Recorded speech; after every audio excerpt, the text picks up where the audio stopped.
This is how to make a supernova, and today we're going to make a Han Solo frozen in carbonite diorama.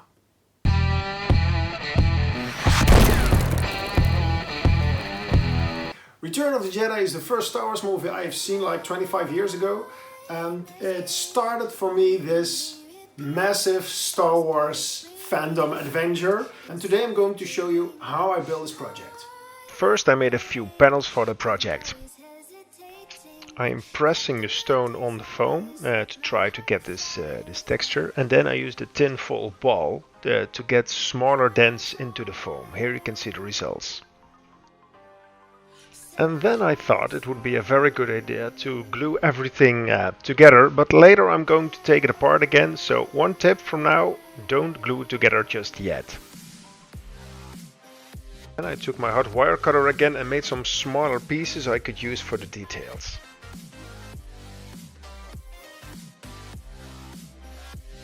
Then I also added some texture here.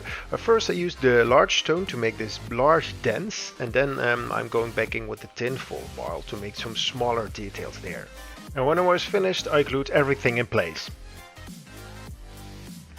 This is the floor panel, and I cut away the top and I cut away the front, so it is more accessible when I want to install the LEDs. Then I took a pencil and marked the areas I want to keep and the areas I want to cut.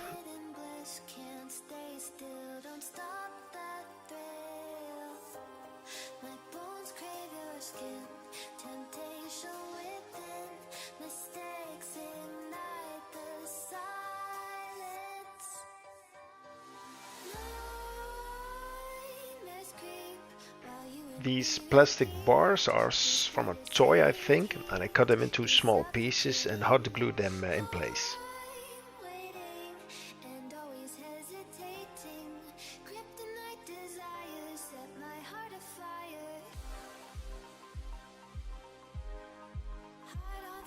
For the button panel, I used a small piece of foam and made a rectangle, and then with a sharp pen I designed the whole thing, so where the buttons were going to be and where the lights were going to be, and then I took a sharp knife and cut the buttons and the lights out.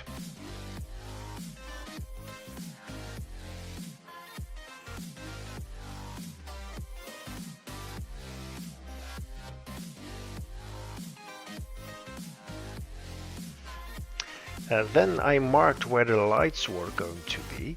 With a small stick I poked through the foam, so later I can add the cables from the LEDs. I tested the LEDs, and as you can see there is a lot of light leaking through the foam.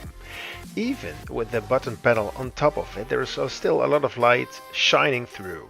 So first I'm going to add a black layer of paint, and as you can see here there is much less light leaking through my project.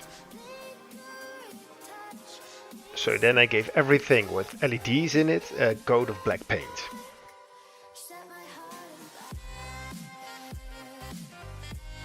For the small lighted buttons I used some small pieces of foam and glued them inside the button panel.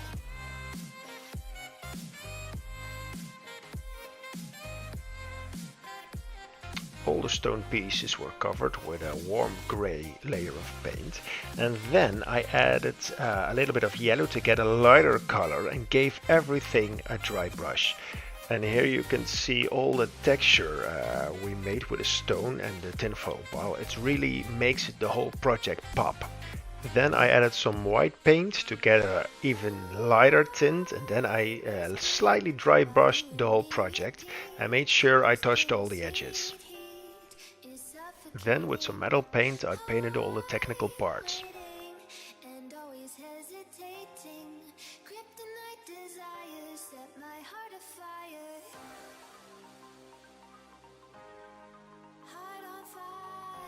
Then with some watered down brown paints I made these leaking marks. It's a very easy step you can do, but it really gives your project some character. It looks like the whole thing has been here for several years. To cover the LEDs in the floor I used a small piece of baking paper and sponged on some orange and yellow paints.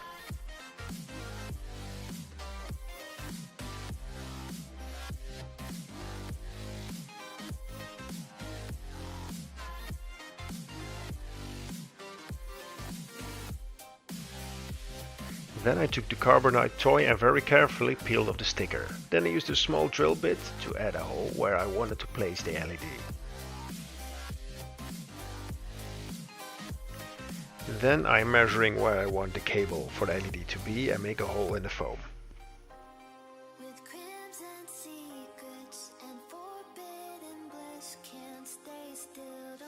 Because the LEDs are warm white, I'm using some green paint to get the same color as the sticker I just peeled off. When the paint was dry, I used some glue to put the sticker back in.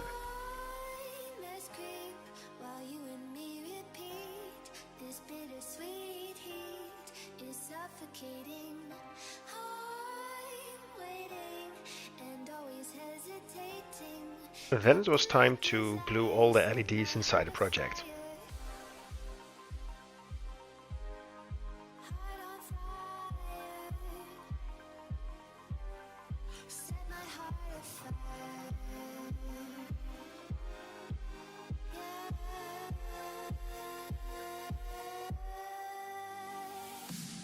Then I used some hot glue to glue my whole project on a piece of hardboard, and then I used watered down PVA glue to give everything a coat of sand.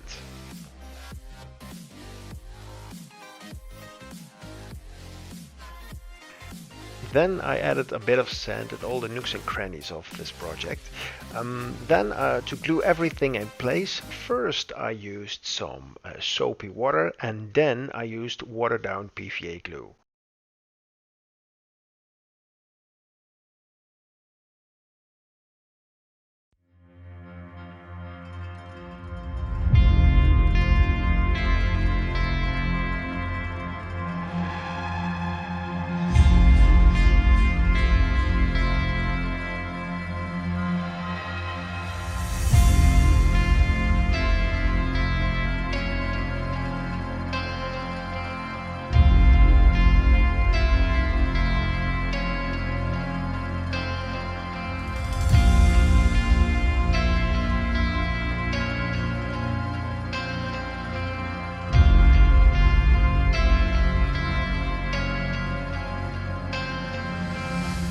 Thank you for watching my video, and I hope you like and subscribe because it really helps my channel grow. There are more projects coming your way, and maybe in the meantime you should check out one of these videos. See you there!